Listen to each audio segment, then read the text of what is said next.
Ah là là, je prends ma trame. Hein. Alors, les jeudis midi, travail communautaire à l'action mère-enfant. Donc, l'AIME, donc Action éducative mère-enfant, on est rattaché à la Fondation Petit Maître. Je pose le contexte. Hein. Oui. Donc, c'est une maison d'accueil pour des mères en difficulté. On accueille des mamans en internat, donc ça veut dire qu'il y en a 5 mamans qui habitent dans la maison où on travaille et où on accueille les gens.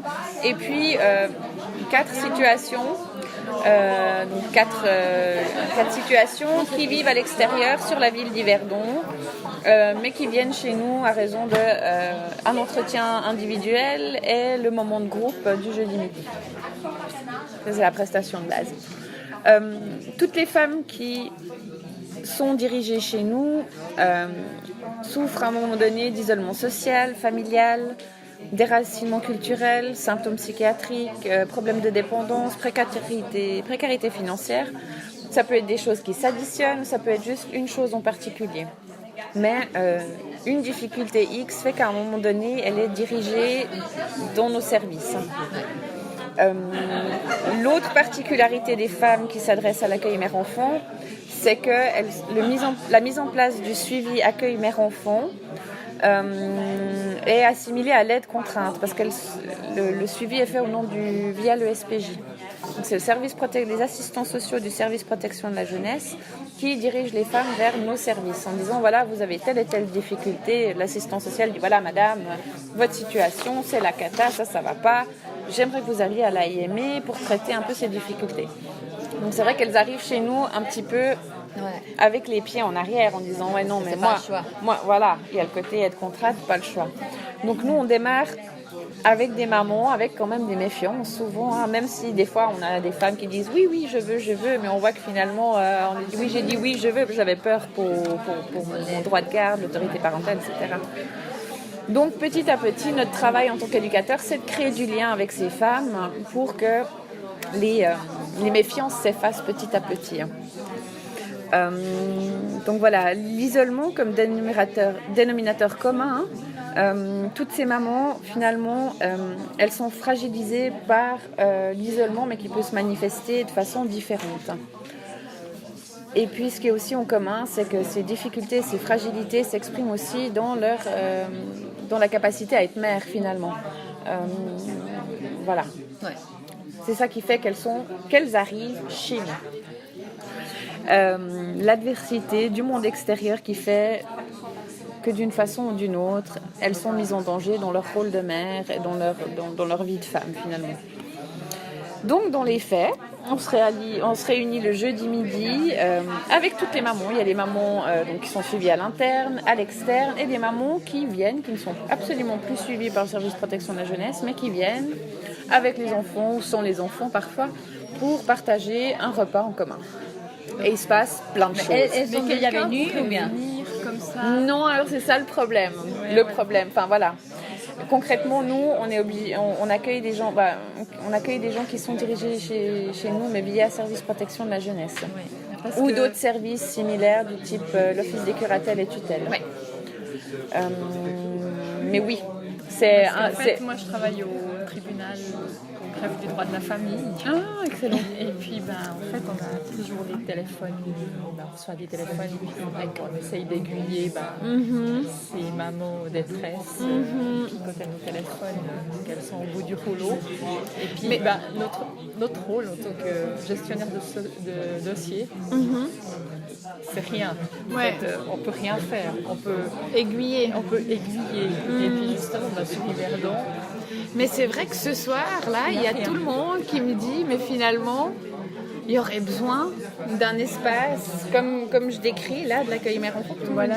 Mais c'est bête qu'il n'y ait pas ce truc de SPJ finalement. C'est bête que ce truc de SPJ soit présent. On peut les envoyer où à les prévenir. Ouais. Voilà. Mais il faut qu'il y ait vraiment des violences conjugales. Et puis ça veut dire quitter leur lieu de domicile qui est dans la région.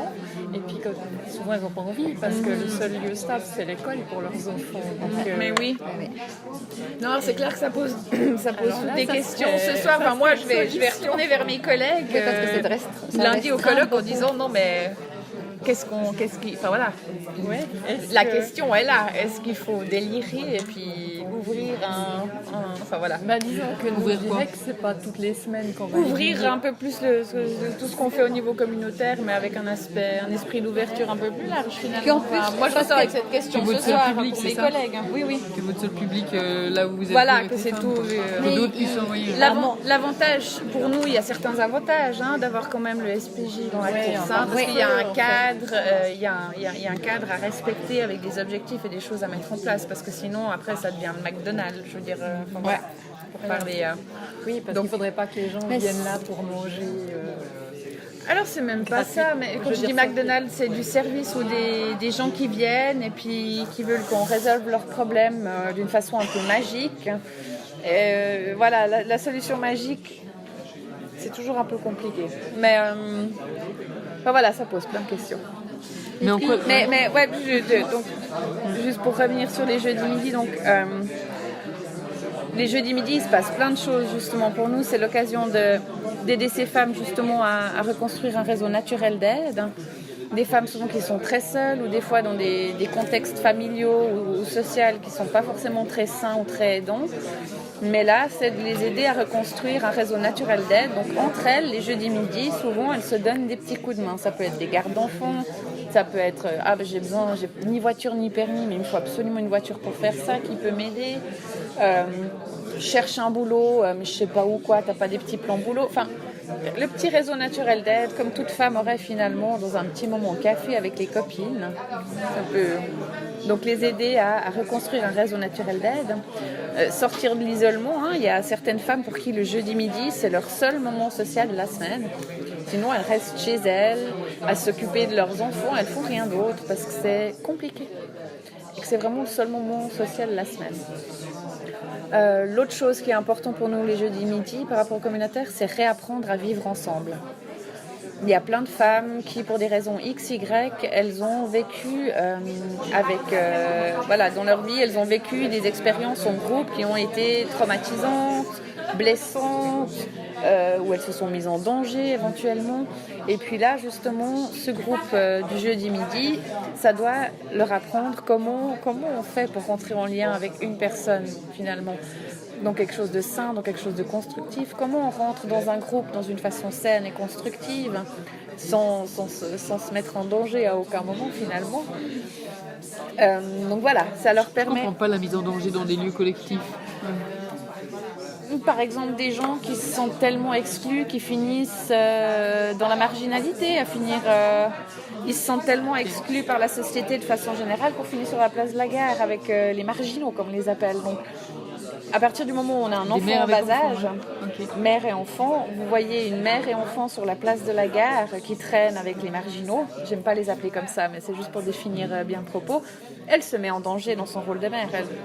Ça va pas être toléré très longtemps qu'elle laisse traîner son enfant sur la place de la gare avec une population qui est pas forcément très adéquat pour un enfant. Donc là, c'est là où je parle de mise en danger.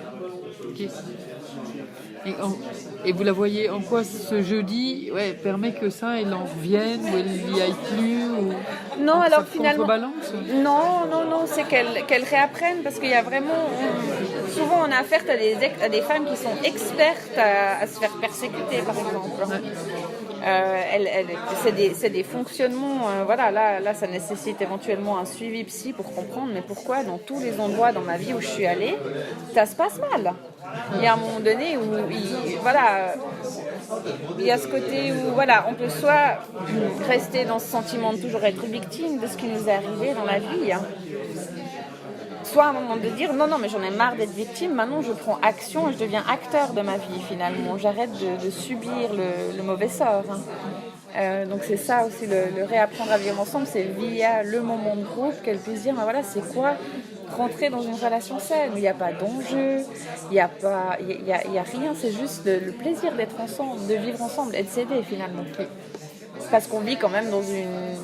je vois les femmes qui viennent des fois qui se font prendre dans des choses absolument pas possibles. Ça peut être des relations conjugales avec des choses complètement toxiques, d'interdépendance, de dépendance totale. Ça peut être plein de choses. Mais en quoi le repas qu'est-ce que vous mettez dans le repas qui fait que ça bouge de ce côté-là? C'est des petits événements. C'est typiquement peut-être qu'on a une femme qui va pas très bien à un moment donné, hein, et puis elle peut devenir tout d'un coup peut-être un peu agressif avec l'extérieur. Du coup c'est un peu dire non mais attends, c'est reprendre avec elle après en individuel. Non mais qu'est-ce qui s'est passé, pourquoi tu t'as réagi comme ça, pourquoi tu lui en veux, est-ce qu'il y a un problème, et puis du coup on comprend mieux son passé, parce que du coup peut-être qu'elle nous parle de son passé, de quelque chose qui s'est mal passé. On dit non mais voilà, c'est notre travail un peu de voir qu'est-ce qui se joue, parce que finalement comment on peut vivre si on est... elles sont obligées de vivre avec la communauté, avec l'extérieur. Et il y a des femmes, très clairement, pour elles, c'est très difficile de juste d'être en interaction avec une personne, avec un individu. C'est un handicap, elles n'y arrivent pas. Elles ont beaucoup de peine. Donc le jeudi midi, à ces moments-là, elles font connaissance, juste de faire connaissance. Nous, on voit tout de suite comment elle fait connaissance avec la personne. Est-ce qu'elle le fait en essayant de trouver des atomes similaires? Ah, moi aussi, j'adore, je sais pas, moi, j'adore Dragon Ball Z, je dis un truc stupide, mais non, c'est My Little Pony maintenant, voilà. Ah oui, moi aussi, j'adore les mangas. Ça peut être quelque chose de très banal, ou ça peut directement partir en mais je te connais de la zone, nous c'est de voir qu'elle puisse se mettre en lien dans quelque chose et de sain. Vous êtes à table avec Oui, nous on est à table avec elle, oui. Donc c'est vraiment regarder que ça se passe dans quelque chose de sain, de réapprendre. C'est très subtil, hein. Ouais. On a des femmes qui font que de se plaindre aussi. Ouais. Leur vie est une plainte permanente.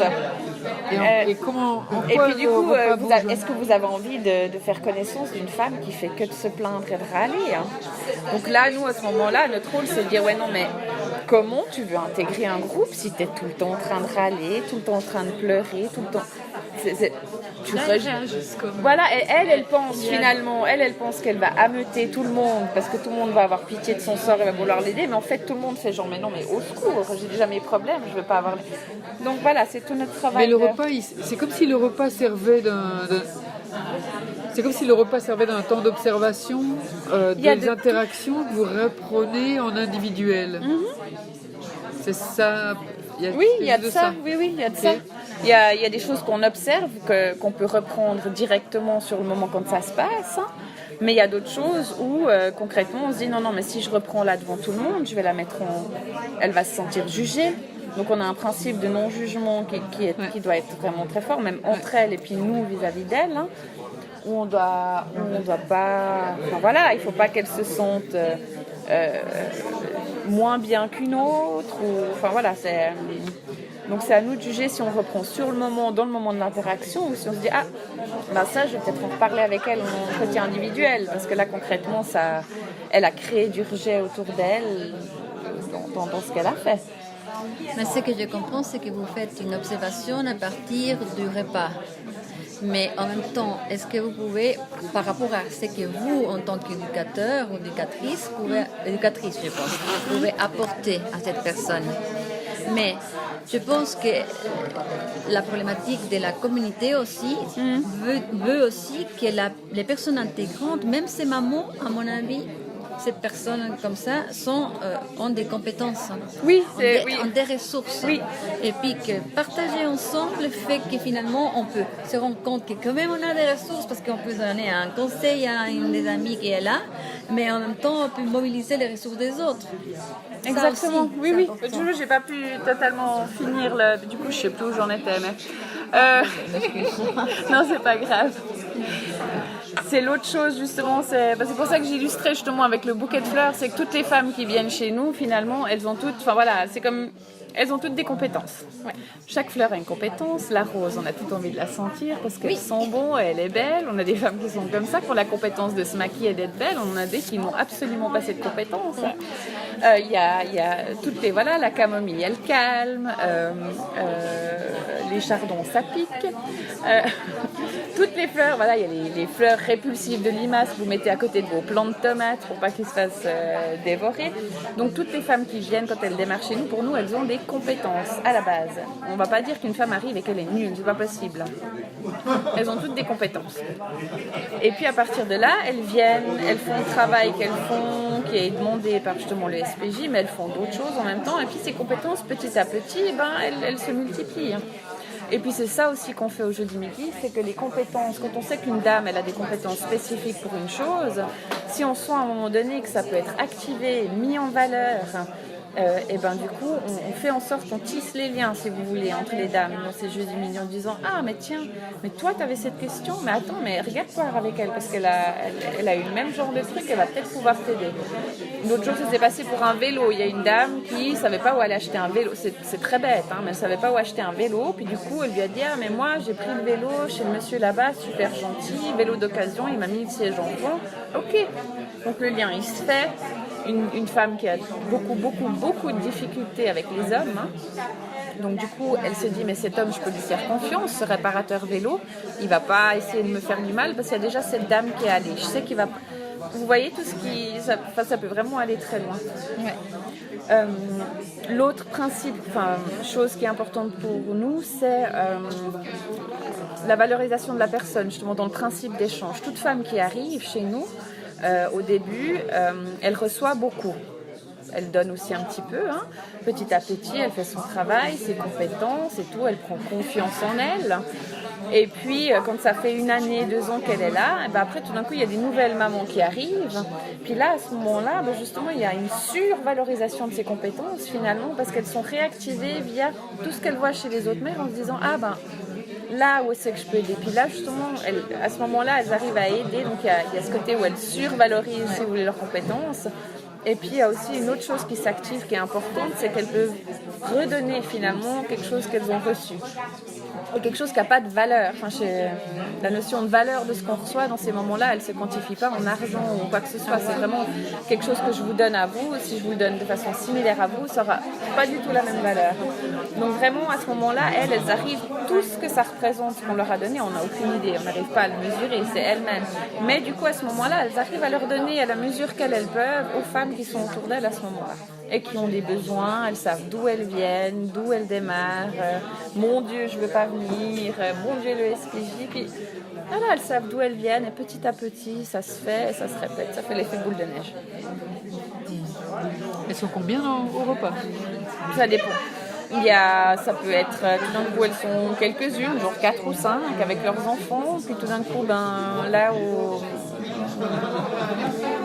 aux fêtes d'automne, non c'est pas les fêtes, aux vacances d'automne, il y en a beaucoup qui sont venus nous faire coucou. Donc le dernier jeudi, c'était tellement plein qu'on a dû s'asseoir sur le canapé pour pouvoir manger. Donc, sinon, il y a toujours les résidentes. Hein. Oui, il y a toujours les résidentes à l'intérieur. Ouais. Mais elles ne doivent pas s'inscrire en fait. Non, il y a 0 inscription. Ouais. À partir du moment où elles ont été suivies à un moment donné à l'accueil mère-enfant, que ce soit il y a 3 mois, 1 année, 2 ans, hein, elles ont accès pour toujours. On a des femmes qui reviennent des années après parce que on l'a recroisée dans la rue et puis elle dit que c'est que je peux te voir, mais viens jeudi midi. Et puis elles viennent. Elles viennent. Des fois c'est des coucous, puis effectivement on finit par discuter beaucoup avec, mais non, on dit à aimer un jour, à aimer toujours. Ouais. Alors bien sûr, après il y a des femmes qui viennent chez nous et qui ne trouvent pas leur compte et puis qu'on ne revoit absolument plus jamais, qui changent de ville, de canton, et puis c'est pas toute personne qui vient à l'accueil mère-enfant qui trouve son compte et puis qui reste pour toujours. Mais c'est un peu, c'est comme un club de uni-hockey. On fait un club, ça vous convient, ça vous convient pas, et puis vous y retournez ou vous partez. Mais après il y a la liberté de tout un chacune de revenir ou pas. Ouais. Alors voilà. Qu'est-ce que j'ai oublié? On fête les anniversaires aussi. On trouve que c'est un moment des anniversaires ou des moments forts, de fêter les réussites et les victoires des personnes. Donc fêter les anniversaires parce que ça marque. Oui, mon enfant il a 2 ans, mais c'est pas seulement ça fait aussi 2 ans que je suis maman. Et ça passe vite, et ça fait pas rien. Donc on fête les moments d'anniversaire, on fête aussi les victoires, les permis d'établissement. Donc c'est quelque chose des batailles assez incroyables, des formations. voilà, le mot officiel pour dire voilà, on peut s'en sortir, le monde n'est pas juste noir. De l'échange, c'est bon. Qu'est-ce qu'on aura discuté quand même. Oh là là. Merci au projet présenté, raconter 3 fois son histoire.